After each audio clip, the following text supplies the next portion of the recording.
तो होता यह है कि जाली खबरें जो है ना वो जंगल की आग की तरह फैलाई जा रही हैं और फैलाने वालों को खुली छूट है कि करो जी जो करना है। इलेक्शन करीब आते ही जाली खबरों और नेगेटिव प्रोपेगेंडा, मनफी प्रोपेगेंडा में गैर मामूली तेज़ी आई है और अक्सर औकात तो दुरुस्त खबर भी जाली खबर के सामने ठाम तोड़ जाती है। इनफैक्ट अगर कोई गलत खबर हो फिर उसकी तस्दीक हो कि जी गलत थी, अब हमने सच बता रहे हैं, तो लोग मानने वाले हैं, वो कहते हैं नहीं वो ज़्यादा इंटरेस्टिंग है। इस मकरू धंधे में वो लोग भी शामिल हैं जो खुद को सहाफत से जोड़ते हैं और वल्लाह ऐसे लोग भी हैं जो उनको सहाफ़ी मानते हैं। पिछले दिनों पीटीआई के रहनुमा बिलाल विर्क के ज़ख्मी चेहरे की सोशल मीडिया पर तस्वीर आम की गई जिसमें उनकी आंख के करीब जख्म थे। ये कहा गया कि बिलाल विर्क को तशद्दुद का निशाना बनाया गया। इस पर पीटीआई के जंधामी वावेला, आपको पता ही है ना वो क्या करते हैं, फिर बड़ी ट्रेंडिंग भी इसने हासिल की, रेटिंग भी ली। लेकिन कुछ देर बाद बिलाल विर्क की अहलिया ट्विटर यानी एक्स पर सच सामने ले आई और बताया कि बिलाल ट्रैफिक हादसे में ज़ख्मी हुए थे और लाहौर के अस्पताल में ज़ेरे इलाज रहे हैं। और एक यूट्यूबर सहाफ़ी ने साबिक वज़ीर ख़जाना मिफ्ता इस्माइल के नाम से ये कहकर दावा किया कि मिफ्ता इस्माइल ने कहा है कि IMF से मिलने वाला पैसा PDM की हुकूमत खुद खा गई और फौरी तौर पर मिफ्ता साहब ने इसकी ज़ाहिर सख्ती से तरदीद की कि उन्होंने ऐसी कोई बात नहीं की। हैरत अंगेज़ बात यह कि लाखों अफराद को गुमराह करने के बाद ऐसे लोग अपनी हरकत पर माजरत तो क्या शर्मिंदा तक नहीं होते। खामोशी से मैं आपको बताता, खामोशी से 2-3 ही है, ऐसे नहीं ज़्यादा हैं, 4-5 हैं।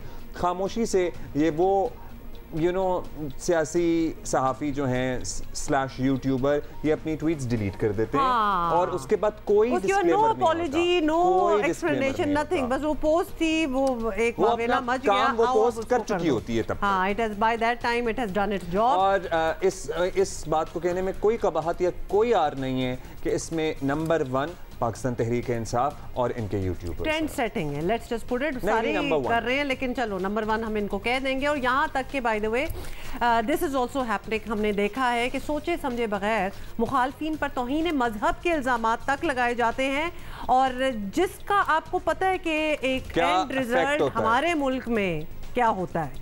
तो this is literally a death sentence जब किसी के बारे में ये बात कर ली जाए ऑन एक्स। अच्छा, सीनियर लीगी रहनुमा एहसन इकबाल ने इस बाय द वे ये तौहीन मजहब वाली बात को तो उन्होंने भुगता भी है जी। ये सारा कुछ होता है, इसी पे बात करते हैं, ज़रा 2 पर्सपेक्टिव लेंगे। सीनियर सहाफ़ी मज़हर अब्बास और कुछ ही देर में हमें ज्वाइन करेंगे उमर चीमा भी। शुक्रिया मज़हर साहब, आपसे पहले ज़रा गुफ्तगू शुरू करना चाहते हैं। अब हमने हमेशा देखा है, वैसे खर्चा तो होता ही है कि इलेक्शन सीज़न आएगा, सोशल मीडिया पर फेक न्यूज़, जाली प्रोपेगेंडे का एक बाज़ार गर्म होगा, वही हो रहा है। तो क्या इससे जमहूरी इंतखाबी अमल असरअंदाज होता है? ये सारा मामला इस पर कोई नेगेटिव पॉजिटिव किस तरह का इम्पैक्ट पड़ता है? देखिए, यकीनन पड़ता होगा, लेकिन हमने 2013 में भी देखा, 2013 में भी उतना ज़्यादा नहीं था शायद सोशल मीडिया का इम्पैक्ट, 2018 में नज़र आया। लेकिन सिर्फ इंतखाबी अमल को सोशल मीडिया के हमें उसमें पैराए में नहीं देखना चाहिए। ज़ाहिर है बहुत सी चीज़ें होती हैं, बहुत से अवामिल होते हैं कि जिसकी वजह से सोशल मीडिया में हमें बहुत ज़्यादा फेक न्यूज़ नज़र आती है, डिसइंफॉर्मेशन नज़र आती है, मिस इन्फॉर्मेशन नज़र आती है। लेकिन हम देखें कि उसके बहुत से फैक्टर्स हैं। जो 2018 में ये बातें हो रही थी कि मुस्लिम लीग नून को आउट किया जा रहा है, इस तरह की बातें आई और अल्टीमेटली वो बातें काफ़ी हद तक दुरुस्त हुई कि माइनस नवाज शरीफ फार्मूला जो है एग्जीक्यूट हुआ, इसी तरह की गुफ्तगू हो रही थी। और अब जो सूरत हाल है उसमें ये नज़र आ रहा है कि पहले माइनस इमरान था, फिर माइनस PTI। लेकिन एक कन्फ्यूजन सोशल मीडिया और डिजिटल मीडिया से होता ही है कि एक कन्फ्यूजन जन्म लेता है और कन्फ्यूजन बुनियादी तौर पे इसलिए जन्म लेता है कि हम मेन स्ट्रीम मीडिया में बहुत सी ऐसी इंफॉर्मेशन है जो नहीं दी जा रही, बहुत सी ऐसी चीज़ें हैं जो नहीं दी जा रही, जिसकी वजह से लोग फिर सोशल मीडिया की तरफ राग़िब होते हैं। ज़ाहिर है वो उसमें ज़्यादा ताकत है, हर शख्स के हाथ में मोबाइल है, उसमें जो भी चीज़ फीड हो रही है वो एक मरतबा ज़रूर वो शख्स देखता है, उसको लाइक करे ना करे लेकिन उसे व्यू ज़रूर करता है। तो ये जो चीज़ें हैं ये बहरहाल ज़हनों को असरअंदाज करती हैं। लेकिन क्या सिर्फ यही फैक्टर है इंतखाबी अमल को मुतासिर करने का? मेरा ख्याल है इसके अलावा भी बहुत से फैक्टर्स हैं। एक तो इंस्टेंट न्यूज़ होती है ना, तो लिहाजा वो सोशल मीडिया में, you are very right Mazhar साहब, वो आपके हाथ में आपका फ़ोन होता है एंड दैट्स द ईजीएस्ट। और फिर जिसकी जो चॉइस हो, जो जिस तरफ थोड़ा सा माइल हो, उसको अपने टाइप की न्यूज़ मिल रही हो, अब सच हो झूठ हो इट डजंट मैटर, लेकिन अगर उसका बयानिया उससे ज़रा उसको तो वो फैलाएगा, स्ट्रेंथ मिल रही है तो डेफिनेटली वो करेंगे। अच्छा, एक बात जो कि I hope that people watching will appreciate कि हम इस बात को भी मेंशन कर रहे हैं कि ये बात अफसोस से ही कहनी पड़ती है कि फेक न्यूज़ फैलाने में वो लोग आगे आगे नज़र आते हैं जो कि हमारे ही कबीले से, यानी खुद को सहाफ़ी कहलाते हैं। तो अब FIA या कोई अदालत एक्शन ले तो उसे आज़ादी इज़हार राय पर हमला कह दिया जाता है। और कभी हम भी कहते हैं कि जी आज़ादी इज़हार राय पे हम भी आवाज़ में ला लेते हैं। इसका हल बिल्कुल, हल तो कोई होना चाहिए ना, फिर क्या हल है? फेक न्यूज़ हमेशा इस वजह से फैलाई जाती है और इस वजह से फैलती है, या डिसइंफॉर्मेशन इस वजह से फैलती है कि हम लोगों को सही इन्फॉर्मेशन नहीं दे रहे। अगर आप लोगों को सही इन्फॉर्मेशन दें, इन्फॉर्मेशन के ज़राए मजबूत हों, जो मेन स्ट्रीम मीडिया है उस पर कंट्रोल कम हो, उस पर पाबंदियाँ ना हों, ये ना दें, वो ना दें, इसकी शक्ल ना दिखाएं, उसकी खबर ना दें, तो फिर लोग फिर इसी तरफ चले जाते हैं, ऐसे चैनल्स की तरफ जाते हैं, यूट्यूब की तरफ जाते हैं, इंस्टाग्राम की तरफ जाते हैं, ट्विटर की तरफ जाते हैं, फेसबुक की तरफ जाते हैं, क्योंकि जो रियासत है वहाँ या हुकूमत है, हुकूमत वक्त है, वहाँ कब्जा लगाई जाती है इंफॉर्मेशन को। बेसिक इंफॉर्मेशन देने में भी आपको बहुत प्रॉब्लम हो रही है। तो जब मेन स्ट्रीम मीडिया इंफॉर्मेशन नहीं देगा तो फिर लोग डिसइंफॉर्मेशन का शिकार हो जाएंगे, लोगों को मिस इन्फॉर्म किया जाएगा।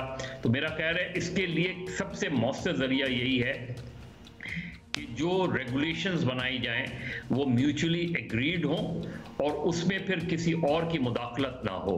बहुत से लोग ऐसे सवालात करते हैं जिन सवालात करते हुए ये महसूस होता है कि ये सवाल शायद इसके अपने जहन की पैदावार नहीं है, कहीं से फीड किया गया है सवाल। हमें बहुत सी जगहों पे नज़र आता है। हाल ही में हमने जो बलोच ख़वातीन का एहतजाज था उस दौरान भी बहुत से ऐसे क्लिप देखे कि जिसमें जो सवाल करने वाला है उसके सवालात तो बिल्कुल उसकी जहन से आमांग नहीं हो रहे थे। जो बॉडीज़ हैं, मीडिया स्टेक होल्डर्स हैं, वो और हुकूमत बैठ के ऐसी रेगुलेशंस बनाए और ऐसा मैकेनिज्म बनाए कि जिसकी बदौलत जो है वो कहीं ना कहीं आप उसकी रोकथाम कर सकें, और उसके बाद जो भी फरीक इसकी वायलेशन करे उसका भी एक मैकेनिज्म बनाए कि उसके लिए पनिशमेंट क्या हो सकती है। सो आप कह रहे हैं मीडिया बॉडीज़ कोई एक मैकेनिज्म बनाएं, कोड ऑफ कंडक्ट बना सकती हैं। ये अगेन क्या होगा फिर दोबारा से सवाल उठेगा कि आज़ादी इज़हार राय पर हमला है, क्योंकि सहाफ़ी बहुत सारी फेक न्यूज़, चंद सहाफ़ी, सारे नहीं, उसको आगे बढ़ाते हैं हमारे साथ। देखिए, सहाफ़ी इंडिपेंडेंट होता है, वो इलेक्शन में किस तरह की कवरेज कर रहा है वो खुद अपने आप को एक्सपोज कर देगा। अगर वो कोई साइड्स लेगा, अगर कोई वो इस तरह की जो है वो बायस्ड रिपोर्टिंग करेगा। बहुत से लोग इस पर डिबेट करते हैं कि बायस्ड और अनबायस्ड के दरमियान कि आपको किस हद तक बायस्ड होना चाहिए, किस हद तक अनबायस्ड होना चाहिए। मेरे ज़ाती नुक्ते नज़र से तो एक जर्नलिस्ट की पहचान ही उसकी गैर जानिबदारी होती है, लेकिन यूथ जर्नलिस्ट को आप रोक नहीं सकते। वो किस इलेक्शन की कैसी कवरेज कर रहा है, रिपोर्टिंग कैसी कर रहा है, उसमें अगर खामियां हैं, अगर उसमें खराबियां हैं तो वो खुद ब खुद एक्सपोज हो जाएंगी।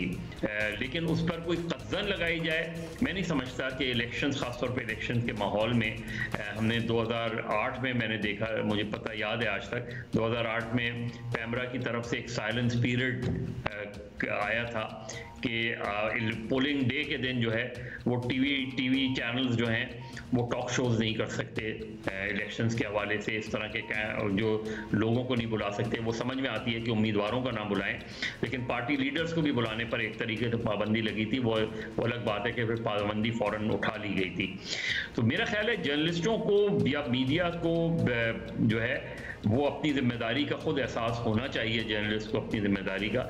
लेकिन उस पर कोई पाबंदी लगा दें आप इलेक्शन की रिपोर्टिंग पर, इलेक्शन पे कमेंट करने का, वो मेरा ख्याल है गलत। शुक्रिया आपका मज़हर साहब। सीनियर सहाफ़ी उमर चीमा हमें ज्वाइन कर रहे हैं, उनसे पर्सपेक्टिव उमर चीमा से भी बिल्कुल हम यही बात करेंगे, बिकॉज रियली हम ज़्यादा कंसर्न हैं कि जब रूट कॉज कहीं किसी सहाफ़ी से ही बात निकले तो बड़ा अजीब सा लगता है, बिकॉज उनका काम तो है कि वो फैक्चुअली करेक्ट बात करें। Umar Cheema, thank you for joining us. जैसा कि अंदाज़ा था ही, इलेक्शन सीजन आते ही सोशल मीडिया पर ख़ास तौर पर फेक न्यूज़ का एक तूफान ही कह सकते हैं कि क्या आपने सही एक तस्वीर लगानी है, एक बयान साथ में, एक चिपकाना है, एक पोस्ट बन जाए, ऑल दैट इज रिक्वायर्ड। और वो पोस्ट आप छापे जाएं, छापे जाएं, छापे जाएं। गलत है, कोई तमीज ही नहीं कर पा सकता कि ये सच है कि क्या हो रहा है। तो ये तफरीक रखना सहाफ़ियों का काम था, लेकिन वो तो खुद इसमें शामिल है, बल्कि इसको लीड कर रहे हैं। Let's just put it that way. तो ये देखकर अफसोस तो होता ही होगा। नहीं, डेफिनेटली अफसोस होता है, और ये इससे पूरी सहाफ़त जो है वो भी बदनाम हो रही है। और जिस तरह आपने जिक्र किया कि उसके लिए जो उसके एनेबलर हैं और जो फैसिलिटेटर हैं, जो उसमें सहूलतकार हैं, अगर वो भी सहाफ़ी हों तो ये चीज़ जो है ना काबिल मज़म्मत है। और जब जर्नलिस्ट इस तरह की चीज़ों में इस्तेमाल होते हैं तो ये इसलिए भी ख़तरनाक हो जाता है कि लोग आमतौर पे एक जर्नलिस्ट को समझते हैं कि ये इंफॉर्मेशन प्रैक्टिशनर है, और जो चीज़ ये कह रहा है चूँकि इसके ज़राए हैं तो इसने वेरीफाई किया होगा। उनका ये नहीं, उनको पता होता कि ये किसी एजेंडे के तहत या जो आए उसको उसी तरह कोई चेक किए बगैर बस अपना साथ जो है नाम की पट्टी लगाई कि मैं जर्नलिस्ट हूँ और मेरा इतनी देर का एक्सपीरियंस है और इतनी, तो वो चला देते हैं। इस तरह लोगों को नहीं आइडिया होता और वो इस तरह की बातों में इस्तेमाल हो जाते हैं। और ये बड़ी डेंजरस बात है, और मेरा ख्याल है कि ये ओवरऑल जो हमारी जर्नलिज्म है उसके लिए भी चैलेंज है। और जो हमारी जो सहाफ़ती तंजीमें हैं, जब कोई जर्नलिस्ट ज़ेर ताब होता है तो उसके हवाले से वो बात करती हैं जो कि बिल्कुल दुरुस्त है। उनको इस तरह के मामलात पर भी जो सहाफ़ी हैं, इस तरह के मामलात में मुलव्वस हैं, उनका भी एहतसाब करना चाहिए। ये हमारे पेशे की बका के लिए, हमारे पेशे के वक़ार के लिए ये चीज़ बड़ी इम्पॉर्टेंट है। और ये ओवरऑल जो जमहूरियत है उसके लिए बड़ी इम्पॉर्टेंट है कि जो लोग हैं उन तक गलत ख़बरें ना पहुँचें। अगर ये सिलसिला जारी रहता है तो हमारा होना या ना होना वैसे ही बेमानी हो जाता है, एक हमारे पेशे की ज़रूरत ही ख़त्म हो जाती है। बल्कि अभी हम आपसे भी बात कर रहे हैं, you were about to say गलत और फिर आपने गलत किया। हाँ, लेकिन मज़हर साहब से भी यही बात हो रही थी। मेरा ख्याल है कि हमें थोड़ी सी ज़रूरत ये भी है कि हम सहाफ़ी ना कहें इनको फिर, क्योंकि यकीनन जो गलत न्यूज़ नोइंगली सहाफ़ी समझते हैं, कहते हैं टीवी के प्रोग्राम है, बादशाह कहें या जो कहें, हमें इससे कुछ गर्ज नहीं है। और हम अगर उन्हें सहाफ़ी नहीं कहेंगे तो लोग हमारे पीछे पड़ जाते हैं, आपको ये भी पता है? याद है मुझे बिल्कुल, लेकिन डिफरेंशिएट करने की बहुत ज़रूरी है। They could be influencers, they could be bloggers, they could be tiktokers, they could be youtubers, whatever you want to के ऐसे, लेकिन जर्नलिस्ट कहना, उनको सहाफ़ी कहना। अच्छा, अब ये बताएं, आपको पता ही है जीमा साहब के इस तरह एक सियासी जमात है, उनके ब्लॉगर्स, यूट्यूबर्स, सपोर्टर्स की तादाद सोशल मीडिया पे बहुत ज़्यादा है as compare to the rest. अब वो ज़ाहिर है फेक न्यूज़ को हवा भी देते हैं, प्रोपेगेंडा भी करते हैं, तो क्या इसमें किसकी कमज़ोरी है? दीगर जो अनासर हैं वो अपने कैंप्स मजबूत नहीं कर पाए, एक मौसर आवाज़ नहीं बन पाए, क्योंकि एक लेवल प्लेइंग फील्ड तो नज़र नहीं आती है उन सोशल मीडिया, एक का पलड़ा भारी है, एक का नहीं है, ये उन्हीं का अपना कसूर है। What do you think? देखिए, मेरे ख्याल है कि सियासी जमातों की कमज़ोरी तो है, लेकिन हम इस सारे अमल में उनको क्या सिखा रहे हैं? हम उनको ये कह रहे हैं कि अगर एक जमात फ़ेक न्यूज़ फैलाती है तो आप भी फ़ेक न्यूज़ फैलाया करें, ये तो उससे मामला और ज़्यादा प्लूट हो जाएगा, गंदा हो जाएगा। लेकिन मैंने ये देखा है कि कई और जमातों के हामी कुछ ऐसे अकाउंट्स हैं कि जो एक फ़ेक न्यूज़ को बस्ट भी कर रहे होते हैं, गो के वो सिलेक्टिवली कर रहे होंगे, लेकिन कदरे ये बात तो दुरुस्त है कि वो उस तरह के एक्शन ले रहे होते हैं। और उससे भी ज़्यादा इम्पॉर्टेंट जो है ये काम मीडिया का है। मीडिया को अपना किरदार अदा करना चाहिए कि जो फ़ेक न्यूज़ है उस पर नज़र रखें। उससे भी बड़ा काम जो है वो ये है कि फ़ेक न्यूज़ के जो ज़राए हैं, जो ओरिजिन है, उसको ट्रेस करने की कोशिश करें ताकि बुराई को जड़ में ही ख़त्म किया जाए, उसको जड़ से काटा जाए, बजाय इसके कि ऊपर से जो वो फैक्ट्री जो है वो फ़ेक न्यूज़ की वो चलती रहे और हम ये बता दे रहे हैं कि ये फ़ेक न्यूज़ है, फ़ेक न्यूज़ है। हम जब कोई सो रहे हो उस दौरान जो आके कोई फिर वो फ़ेक न्यूज़ चला दे, तो इस सारा जो ये सिस्टम है, ये फ़ेक न्यूज़ वाला, इसको डिसमेंटल करने की ज़रूरत है। अच्छा, we need to move on. और ये बताइएगा कि इससे पहले के जाली खबरों के चक्कर में असली खबर जो है वो पीछे रह जाए, खुदा ना वास्ता कोई हादसा हो जाए जो कि हो सकता है, fake news can lead to anything, तो फेक न्यूज़ का सिलसिला ख़त्म डेफिनेटली करना है। अब कैसे करना है, ये बहुत बड़ी बात है। और क्या इलेक्शन कमीशन को या FIA को आज खुद कार्रवाई शुरू कर देनी चाहिए? What ideas do you have? अब ये देखें ना, जो हम इलेक्शन कार्रवाई की बात कर रहे हैं, हम ये तोको कर रहे हैं कि FIA कार्रवाई करे या इलेक्शन कमीशन कार्रवाई करे। और हमने पहले जिक्र भी किया है कि इसमें जो बड़े नामी ग्रामी कोई सहाफ़ी हैं जो कि अपने आप को सहाफ़ी कहते हैं और वो PTI के साथ इस तरह से वाबस्ता हैं कि जैसे वो उनके तर्जुमान हो, तो आप इमेजिन करें कि अगर उनके ख़िलाफ़ कोई एक्शन होगा तो हम सारे लोग आवाज़ उठा रहे होंगे कि journalism is not a crime. ये चीज़ जो है ये इसलिए भी बड़ी डेंजरस है कि बाज़ का फिर एक कोटाबंदी हो जाती है जी कि वो अगर जी फ़लाँ को उठा लिया गया था तो आपके ख़िलाफ़ भी एक्शन हो सकता है।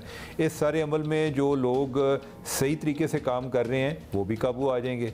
तो मेरा ख्याल है कि हम जब कोई लॉ बनने लगता है इस तरह से कि जिस पे कोई इन्फॉर्मेशन पे कोई कदगन आती है या उसको फैलाने पे, तो उसमें भी जो जर्नलिस्ट कम्युनिटी है वो सर फहरिस्त होते हैं कि हम जो मीडिया के रिलेटेड लॉज हैं उनको हम खुद बनाएंगे, हम जो है अपनी आज़ादी पर कोई कंप्रोमाइज़ नहीं होने देंगे। तो मेरा ख्याल है कि ये मामला हमें एहतसाब की ज़िम्मेदारी खुद लेनी चाहिए और ना सिर्फ कि लेनी चाहिए, करके दिखाना चाहिए कि हम जो है, यानी कि मेरी और किसी और जर्नलिस्ट की यही ड्यूटी नहीं है कि अगर किसी बंदे के ख़िलाफ़ एक्शन हो तो मैं आवाज़ें उठा रहा हूँ और जब वो बंदा इस तरह की दो नंबरियों में मुलव्वस हो तो मैं खामोशी इख्तियार करूँ। ये हमारे पार्ट पर हमें खुद अपने गिरबान में जो मीडिया है उसको अपने गिरबान में झांकने की ज़रूरत है। शुक्रिया चीमा साहब। मैं सोच रहा हूँ बिलाल विर्क की तस्वीरें देख रहा था मैं, और किसी ने तो इनकी तस्वीरों को सबसे पहले देखकर ये सोचा होगा ना, कहीं से ये इख्तिरा आई होगी किसी के जहन में कि चलो दिस कुड बी समथिंग। नहीं, हम ये करते हैं, हम ये करते हैं, हम ये करते हैं। ये आइडिया आया है ना बेसिकली कि ये इसकी तस्वीरें बेड में अस्पताल पे लेटा हुआ है, आओ हम इस पे ट्वीट करें कि इसको मारा गया है, इसको ज़दोकोब किया गया है, इसको तशद्दुद का निशाना बनाया गया है, और अपनी तरफ से वो आदमी सच की लड़ाई लड़ रहा होगा।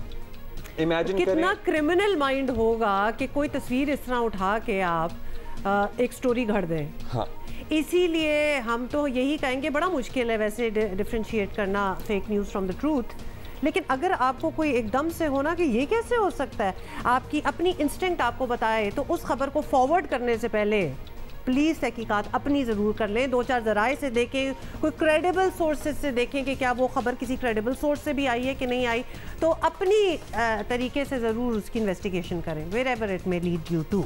जी, और कोई तरीका भी नहीं है।